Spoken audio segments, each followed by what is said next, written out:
Alright, we're loading into our first match where I'm like properly gonna try to talk about what I'm doing while playing the animatronic. If you don't know what his power does, don't worry, I'll have a video coming out on that soon, or you could just simply watch someone like Otz's video who pulled it out the day he came out. I don't know when this will be coming out, but this is just a quick match against bots where I want to talk about his power while I play him. So quickly going over the power, we have the hatchet. Or an axe that we throw. It'll land in the ground and then create a radius that has killer instinct around it. If you hit a survivor with the axe, it embeds itself into their back, and they are permanently broken until the axe is removed. And it looks like that on the HUD. The axe is in his back until he removes it, and he is broken until he removes the axe.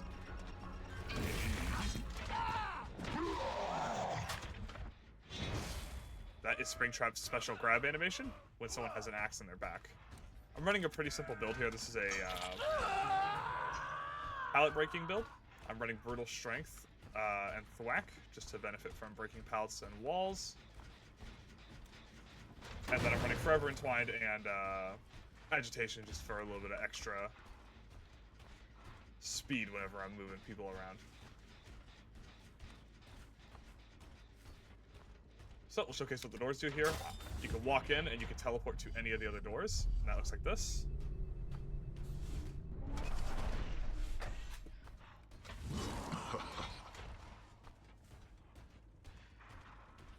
They ran fully out here. The axe is a very, very bad lob. Not sure the best. While it's in the ground, it has that area of effect, and we can recall it after a cooldown, which you'll see here. Throw that axe in him. I am running the purple guy drawing, which makes it where if he fast faults anything, it reveals his aura.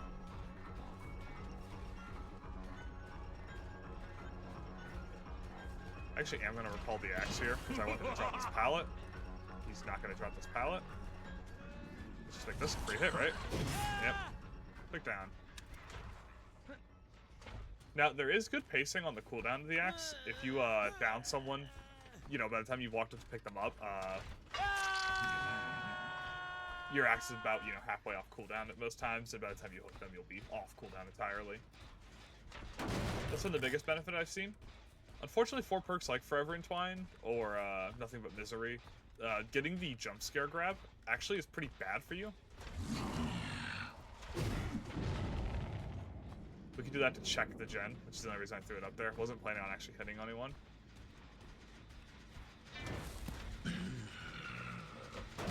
But if you get the jump scare grab, it doesn't count as them even taking a health state for Forever Entwined. It doesn't count as a basic hit for perks like Save the Best for Last or Nothing But Misery. So just keep that in mind if you are using Springtrap, that you're not going to be landing as many injuries as you're going to want for some perks.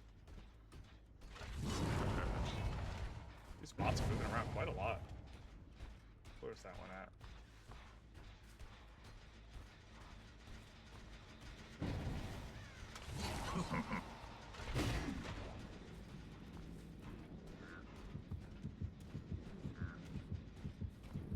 Try to get this pallet down. Or throw it on the pallet. We're gonna loop him around.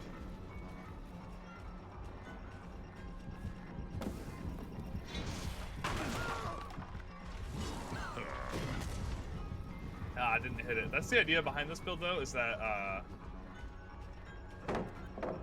hitting pallets with the axe or being in the range of the axe shortly before breaking a pallet will allow you to quickly break it mid-chase. That's the idea that I was trying to get with this build.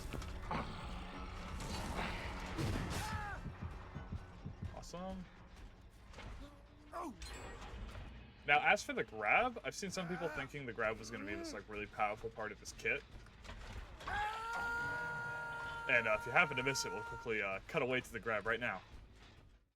And he is broken until he removes the axe.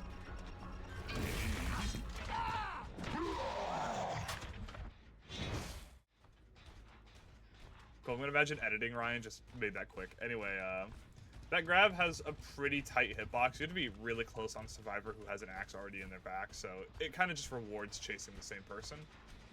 A little bit of an animation. As far as I know, it also makes flashlighting very difficult. I haven't personally tried to flashlight against it, but from what I've seen, it's pretty good for stopping flashlights.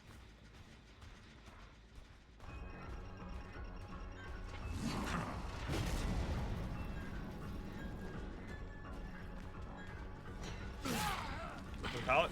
Ah, damn. So I can just reclaim the axe here.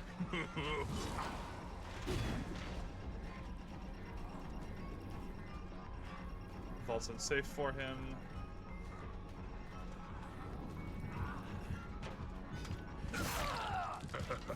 I'm starting to finally learn this map. It's one of the maps you barely see. The Killer Instinct on the axe is a little hard to work with. Oh, there's a right here. It's a little hard to work with, in my opinion. There are some situations I found myself in where it's like, okay, cool, we can, you know, throw the axe here, get a little bit of information. But it's few and far between. I believe that noise is the doors coming online, by the way. Oh, we have a door upstairs. I didn't realize that. Very Onryo-esque with how this power lets you move, by the way. Like, just a little bit of a mix of, like, Onryo and Demogorgon.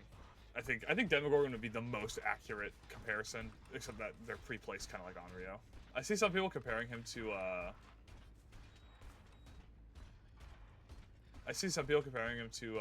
Xenomorph. I just don't think that's fair.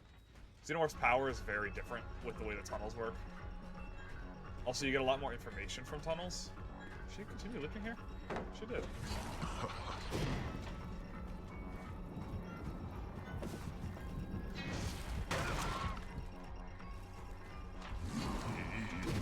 Ooh, good dodge. We're gonna go back to the sun hook.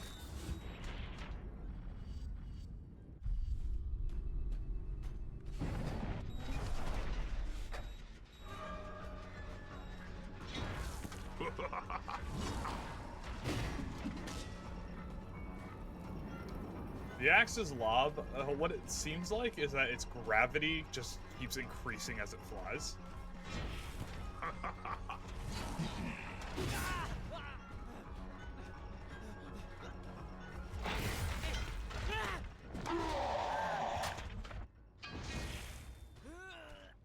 So it's really hard to get like a good snipe with the axe. You can't throw it far at all. Like, there is no hope of grabbing it far. Throwing far with it. Like, you literally just can't. There's a set distance where it just gets so much gravity it will just basically fly straight down.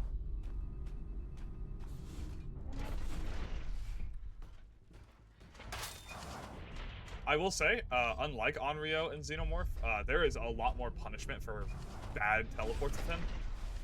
If you want to call them teleports. I think this one by Killer Shack, maybe. Just because of how long it takes, you know?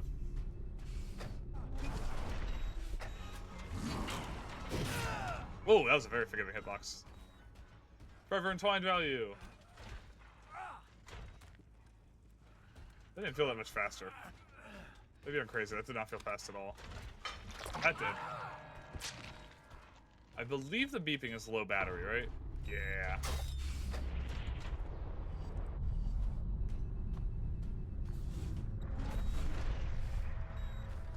Yeah, so the only major benefit from teleporting most of the time, in my opinion, is the undetectable status.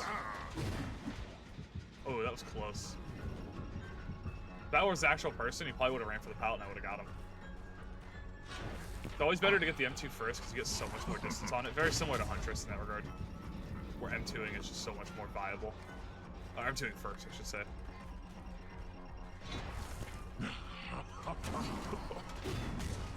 Good duck. I know it's a bob, but still. Wow. Just got looped hard there. Does Ash come back? He did.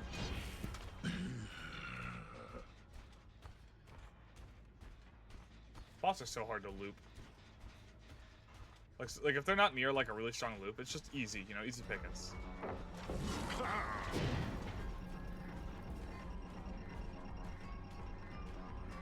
Leave this. He did not leave this. Is he still looping this? He is.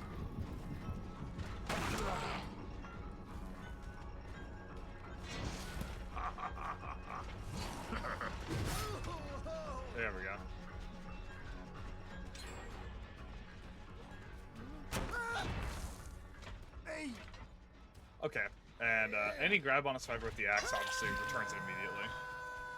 It will end soon. Man, love his voice lines.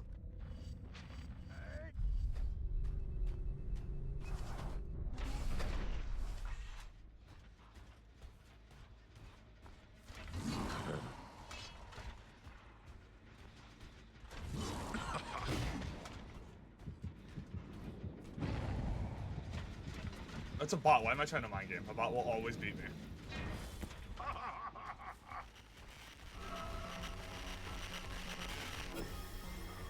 Okay, yeah, that's when doors come back online.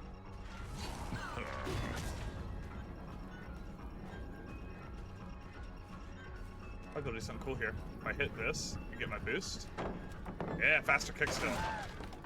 Turn the axe. Well played.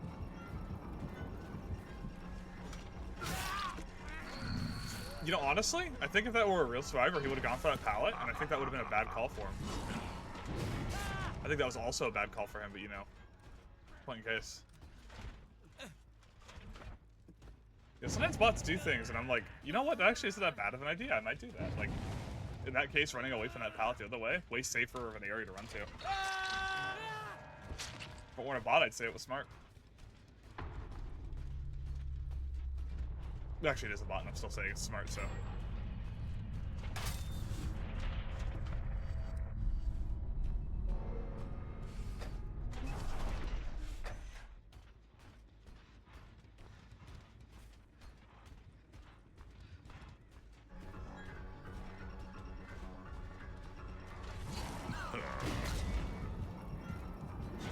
Alright.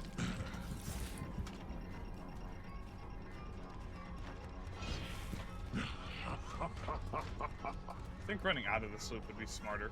Obviously bot, but... Oh yeah, the hitbox is so forgiving on Springtrap, it might actually be kind of impossible to loop Shack, like against him.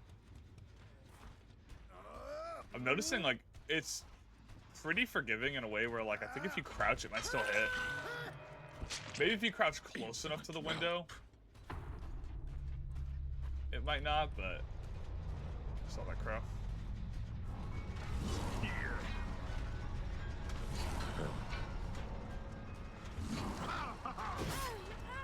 Oh, very, very tight. Hit there. That pallet would have saved her. Let's get the grab.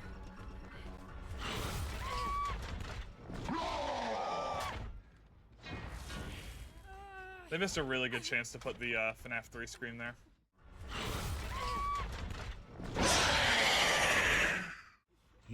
Alright, we'll show up that more.